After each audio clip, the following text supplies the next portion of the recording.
तीन भाइयों की जादुई करामात। एक छोटे से गांव में सुगना अपने तीन बेटों के साथ रहती थी। सुगना के तीनों बेटे तरुण, करुण और वरुण अद्भुत शक्तियों के मालिक थे, पर ये बात सुगना ने सबसे छुपा कर रखी थी। सुगना दूध बेचने का व्यापार करती थी। अरे तरुण, मैंने दूध दुह दिया है, तुम जाकर प्रमुख जी के घर दूध दे आओ। माँ, इतने सारे दूध का प्रमुख जी क्या करेंगे? उनके घर में शादी है, इस दूध की खीर और मिठाइयाँ बनेंगी। आराम से ले जाना, गिराना मत। भला मुझसे कभी कुछ गिरा है क्या माँ? तरुण ने दूध का घड़ा अपने सिर पर रख लिया और प्रमुख जी के घर की ओर चल पड़ा। रास्ते में उसका ध्यान भटका और वो एक पेड़ से टकराकर गिरने ही वाला था कि उसने अपनी शक्तियों का इस्तेमाल किया और उसने पूरी रफ्तार से घड़े को पकड़ लिया। दूध का एक छींटा तक जमीन पर नहीं छलका। आज तो बाल बाल बच गया। तरुण यहाँ वहाँ देख रहा था कि कहीं किसी ने उसे देखा तो नहीं, पर आसपास बस एक कुत्ता था और कोई नहीं। अच्छा हुआ किसी ने देखा नहीं। इसके बाद तरुण ने वो दूध का घड़ा प्रमुख जी के घर पर दे दिया और अपने पैसे लेकर लौट आया। तरुण की तरह बाकी दो भाई भी चमत्कारी थे। वरुण अपने साथ किसी को भी हवा में उड़ा सकता था और करुण हर चीज को सुंदर कर सकता था। अरे भाई, ये फूल तो नदी के पास रहकर भी मुरझा गए। कोई बात नहीं, मैं अभी इसे ठीक कर देता हूँ। करुण ने उस फूल की ओर इशारा किया और कहा, सुंदर हो जा। करुण के इतना बोलते ही वो फूल वापस खिल गया और उसे देखकर तरुण खुश हो गया। भैया, उन बादलों के पार क्या होगा? पता नहीं, चल देख कर आते हैं। करुण ने तरुण और वरुण का हाथ पकड़ा। ले चल हमें उन पहाड़ों के पार। तीनों भाई हवा में उड़ते हुए पहाड़ों की ओर चल पड़े। पहाड़ों का दृश्य अद्भुत था। रंग बिरंगे फूल, शांति और खूबसूरत वादियां। तीनों पहाड़ों का आनंद ले ही रहे थे कि एक ऋषि मुनि ने उन्हें आवाज लगाई। तरुण, वरुण, करुण। तीनों उनके पास आ गए। महाराज, आपको हमारे नाम कैसे पता? मैं सब कुछ जानता हूँ और ये भी जानता हूँ कि तुम तीनों में अद्भुत शक्तियाँ हैं। तरुण, तुम्हारी शक्ति रफ्तार है। वरुण, तुम्हारी शक्ति उड़ना है। और करुण, तुम्हारी शक्ति सुंदरता है। जी महाराज। तुम तीनों को ये शक्तियाँ एक अच्छे कार्य के लिए मिली हैं और समय आ गया है कि तुम उस कार्य को पूरा करो। कैसा कार्य महाराज? यहाँ से हजारों मील दूर एक मरुभूमि है, रण की मरुभूमि। वहाँ के लोग बहुत ही दुख दर्द में जीवन काट रहे हैं। तुम तीनों ही उनकी मदद कर सकते हो और यही तुम्हारे जीवन का उद्देश्य है। उस मरुभूमि को हरियाली में बदल दो, लोगों को जीवन दान दो। जी महाराज, हम ये अवश्य करेंगे। तीनों भाइयों ने ऋषि मुनि का आशीर्वाद लिया और वापस अपने घर लौट आए। लौटते ही उन्होंने सारी बात अपनी माँ को बताई। बेटा, पर मरुभूमि में जाना खतरे से खाली नहीं है। हम जानते हैं माँ, पर शायद हमें ये शक्तियाँ इसीलिए मिली हैं। ठीक है, हम इस गांव में सालों से रह रहे हैं। जाने से पहले हमें इस गांव को भी कुछ देकर जाना चाहिए। मैं समझ गया माँ। रात के अंधेरे में करुण घर से बाहर निकला और उसने गांव की ओर देखा। सुंदर हो जा। करुण के ऐसा कहते ही पूरा गांव सुंदर हो गया। पेड़ों पर फूल फल लग गए, छोटे छोटे घर बड़े और खूबसूरत हो गए। पल भर में गांव की काया ही पलट हो गई। माँ, अब हम यहाँ से जा सकते हैं क्या? हाँ बिल्कुल। तीनों बेटों ने सुगना का हाथ पकड़ा। ले चल हमें रन की मरुभूमि में। रात के अंधेरे में सुगना का परिवार रन की मरुभूमि में पहुंच गया।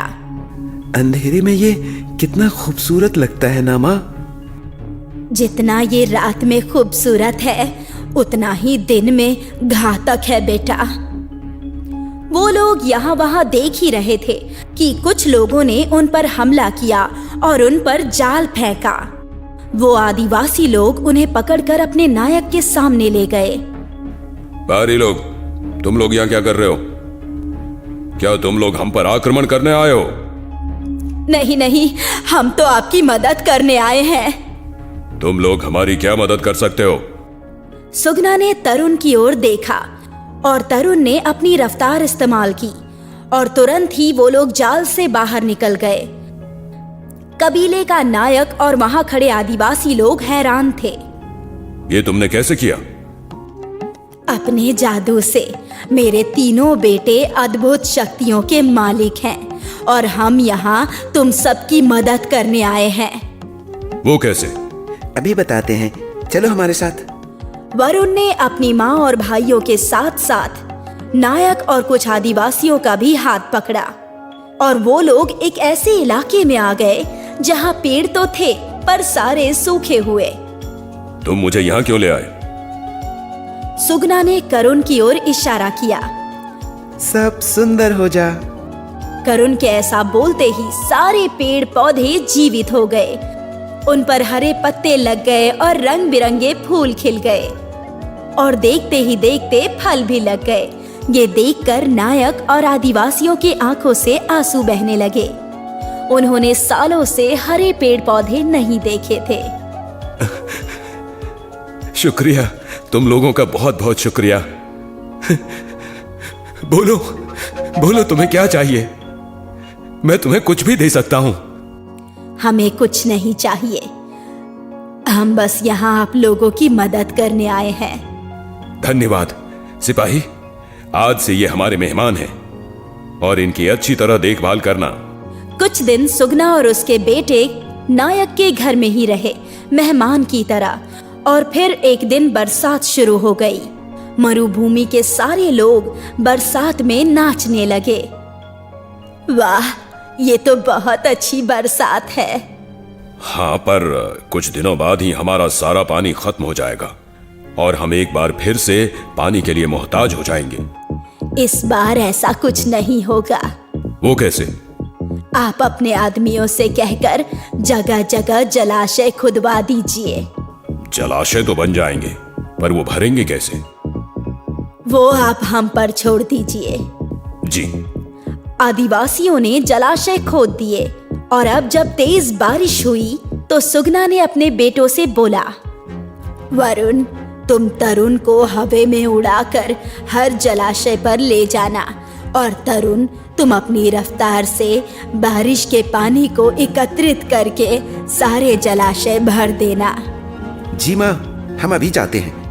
वरुण तरुण को पहले जलाशय पर ले गया और फिर वरुण ने उड़ते हुए ही बारिश का सारा पानी एकत्रित किया और उस जलाशय को पूरी तरह से भर दिया। इसके बाद उन्होंने मिलकर कई और जलाशय भी पानी से भर दिए। ये मंजर मरुभूमि के लोगों के लिए अविश्वसनीय था। पहली बार उन्होंने इतना पानी देखा था। कबीले का राजा सुगना के चरणों में गिर गया। हे माँ, आपके अद्भुत बेटों ने तो चमत्कार ही कर दिया। इस मरुभूमि को जीवन दान दे दिया। हम आपके आभारी हैं। एक और उपकार कर दीजिए। कैसा उपकार? आज से आप हमारे साथ यहीं रहिए।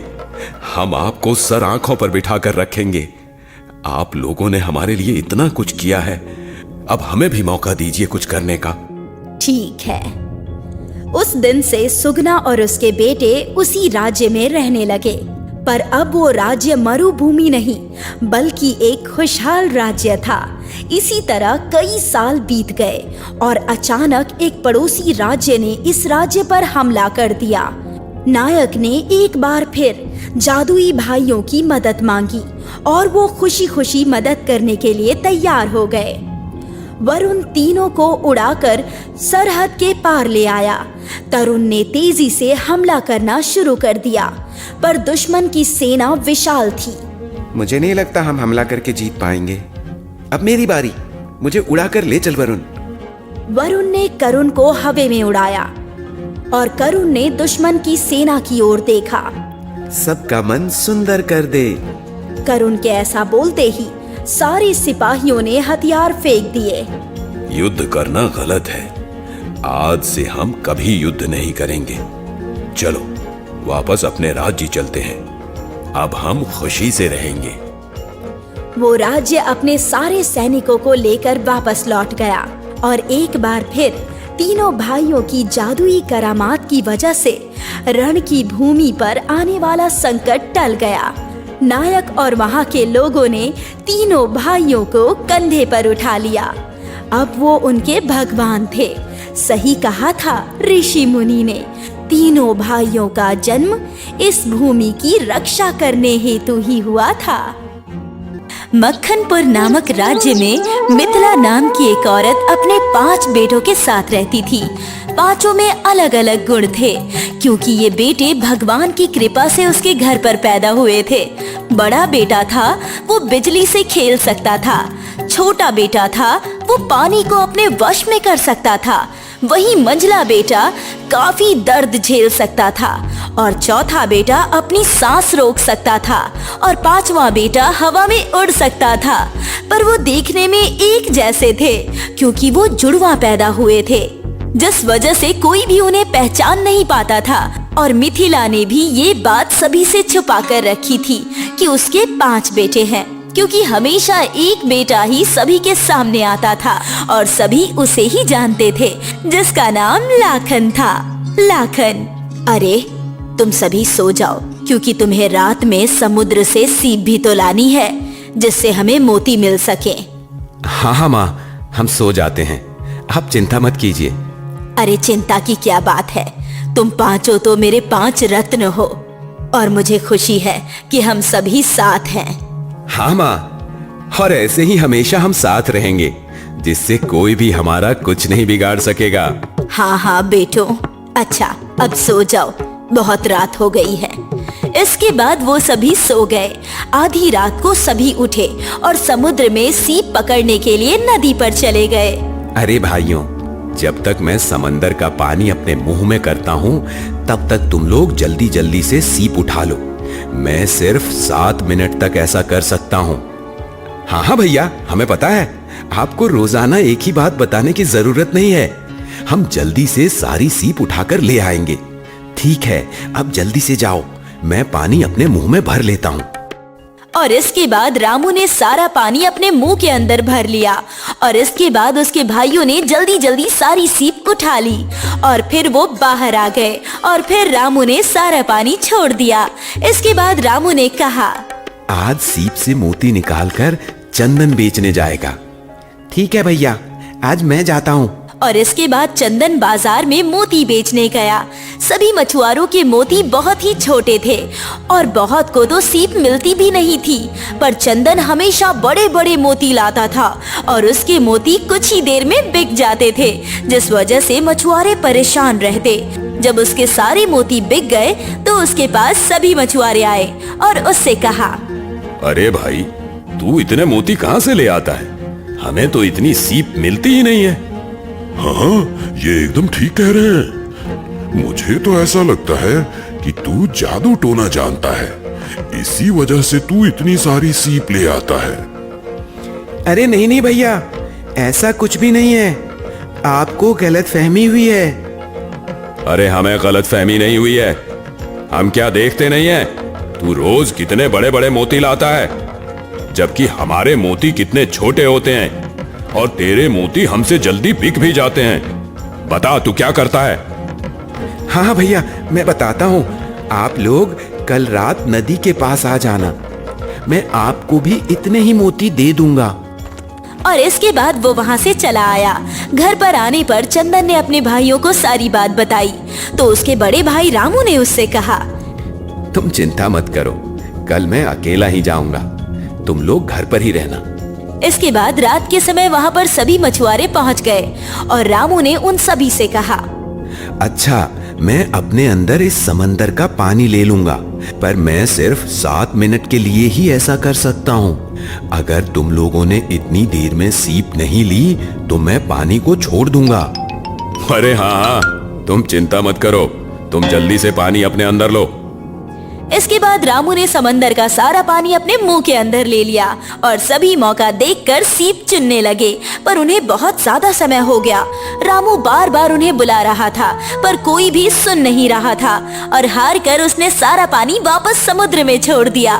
पानी के प्रभाव से वो सभी चिल्लाने लगे, बचाओ, बचाओ, कोई तो बचाओ, हम डूब रहे हैं, हमारी मदद करो। अरे बचाओ, बचाओ, हम मर रहे हैं, हम मर रहे हैं, हम डूब रहे हैं। हाँ, कोई तो बचाओ, इस रामू ने तो हमें मार डाला, बचाओ, बचाओ। और कुछ ही देर में सारे मछुआरे डूबकर मर गए। जब ये बात महाराज को पता लगी तो मछुआरों के परिवार वाले रामू को पकड़कर महाराज के पास ले आए। ये मैं क्या सुन रहा हूं? तुमने नदी में डुबाकर बहुत सारे लोगों को मार दिया है। नहीं नहीं मालिक, हमने चेतावनी दी थी कि मैं 7 मिनट से ज्यादा अपने मुंह के अंदर पानी नहीं रख सकता हूं, पर इन्होंने मेरी चेतावनी मानी ही नहीं, इसी वजह से यह हादसा हो गया। मुझे कुछ नहीं पता है, तुमने लोगों को मारा है और इसकी सजा यह है कि अब तुम्हें भी नदी में डुबा कर मारा जाएगा। तुम्हारी कोई आखिरी इच्छा है तो तुम हमें बताओ, हम वो जरूर पूरी करेंगे। हाँ हाँ मालिक, मेरी एक आखिरी इच्छा है कि मैं अपनी मां से मिलकर आऊं। ठीक है, तुम जाओ, तुम्हें कल समंदर के पानी में डुबाकर मारा जाएगा। और इसके बाद रामू अपने घर पर आया और सारी बात बताई। इस पर चंदन ने उससे कहा, भाई आप चिंता मत कीजिए, सब कुछ ठीक हो जाएगा। अगले दिन रामू समुद्र पर पहुंचा और इसके बाद राजा ने उससे कहा, अब तुम जाओ और जाकर इस समंदर में डूब जाओ।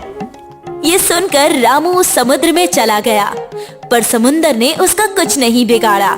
ऐसा लग रहा था मानो समुद्र उसका दास हो और वो उसी के इशारों पर चल रहा हो। ये देखकर सभी बहुत हैरान हुए। अरे ये क्या हो रहा है? रामू को तो कुछ हो ही नहीं रहा है। ऐसा लग रहा है मानो समंदर उसकी बात मान रहा हो और वो उसे कुछ कर ही नहीं रहा हो। ये देखकर राजा भी काफी हैरान हुआ और रामू समुद्र से बाहर आ गया। रामू को सही सलामत देखकर राजा ने उससे कहा, अरे ये कैसे हो गया? तुम्हें समंदर ने डुबोया क्यों नहीं? ऐसा कैसे हो सकता है? मुझे तो कुछ समझ में ही नहीं आ रहा। पर रामू चुपचाप वहाँ पर खड़ा रहा। इस पर राजा ने कहा, ठीक है, कल तुम्हें करंट दिया जाएगा, तब देखते हैं तुम कैसे बचते हो। क्या तुम्हारी कोई आखिरी इच्छा है? हाँ हाँ मालिक, मुझे अपने घर माँ से मिलने जाना है, क्योंकि कल पूरी रात मेरी माँ बहुत रोई है, क्योंकि जब उन्हें पता लगा कि मैं मरने वाला हूँ तो उन्होंने रो रो कर अपना बुरा हाल कर लिया। ठीक है, तुम जाओ, अब तुम्हें कल बिजली से करंट दिलवाया जाएगा। इसके बाद रामू घर पर आ जाता है और सारी बात बताता है। इस पर लाखन ने कहा, आप भैया चिंता मत कीजिए, कल मैं आपकी जगह पर जाऊंगा, क्योंकि मुझे तो बिजली से कुछ होता ही नहीं है। ये सुनकर सभी लोग बहुत खुश हुए और फिर अगले दिन रामू की जगह पर लाखन वहां पहुंच गया और उसके बाद जैसे ही लाखन को करंट लगाया गया उसे कुछ नहीं हुआ, उल्टा उस व्यक्ति को करंट लग गया जो लाखन को करंट लगा रहा था। मुझे तो बहुत मजा आ रहा है इस बिजली के करंट से। आहा, धम ता धम ता धन ता धन दिन ता धन दिन ता धन ता धन ता दिन दा। आहा, ये देखकर लोग बहुत हैरान हुए। लोगों को समझ में ही नहीं आ रहा था कि आखिर रामू को करंट क्यों नहीं लग रहा है। ये देखकर राजा भी बड़ा हैरान हुआ और इसके बाद लाखन वहां से आ गया। इस पर राजा ने कहा, अरे ये कैसे हो सकता है? तुम्हें करंट क्यों नहीं लगा? मुझे तो कुछ समझ में ही नहीं आ रहा है। आखिर ऐसा कैसे हो सकता है? पता नहीं महाराज, मुझे तो कुछ भी नहीं पता है। आपने खुद ही देख लिया कि बिजली ने मेरा कुछ नहीं बिगाड़ा। हाँ, ये तो मुझे भी पता है। ज्यादा चालाक मत बनो। अब तो मैं कल तुम्हें बताता हूँ। कल तुम्हें मार मार कर अधमरा कर दिया जाएगा, यानी कि तुम्हारी गर्दन काट दी जाएगी। तब देखते हैं तुम कैसे बच जाते हो। क्या तुम्हारी कोई आखिरी इच्छा है? हाँ महाराज, मैं फिर से अपनी माँ से मिलना चाहता हूँ, क्योंकि उनकी तबीयत बहुत ज्यादा खराब है। इस वजह से मैं आखिरी बार उन्हें देखना चाहता हूँ। ठीक है, तुम जाओ। कल तुम्हारे 2 टुकड़े किए जाएंगे। इसके बाद लाखन घर पर आ जाता है और सारी बात अपने घर वालों को बताता है। इस पर चंदन ने कहा, भैया, कल मैं आपकी जगह पर जाऊंगा, क्योंकि आपको तो पता ही है कि मुझ पर मार का कोई असर नहीं होता है, ना ही मेरे टुकड़े हो सकते हैं। मैं बहुत ही मजबूत हूँ। हाँ, मुझे पता है। इसके बाद अगले दिन चंदन वहां पहुंच जाता है। उसके बाद जैसे ही एक आदमी चंदन के शरीर पर तलवार चलाता है, वो तलवार टूट जाती है, पर चंदन के शरीर को कुछ नहीं होता। ये देखकर राजा बहुत हैरान हुआ कि आखिर ये सब कैसे हो रहा है। और फिर सबसे अंत में राजा कहता है, अब इसे जमीन में गाड़ दिया जाएगा, जिससे ये जिंदा नहीं बच सकेगा। और इसके बाद राजा फिर उससे आखिरी इच्छा पूछता है और फिर से वो वही इच्छा बताता है। घर आने पर वो सारी बात अपने परिवार वालों को बताता है। इस पर रमेश कहता है, अब भैया मैं आपकी जगह पर जाऊंगा, क्योंकि मैं बहुत देर तक सांस रोक सकता हूँ। इसके बाद रमेश वहां पहुंच जाता है और उसे जमीन में गाड़ दिया जाता है।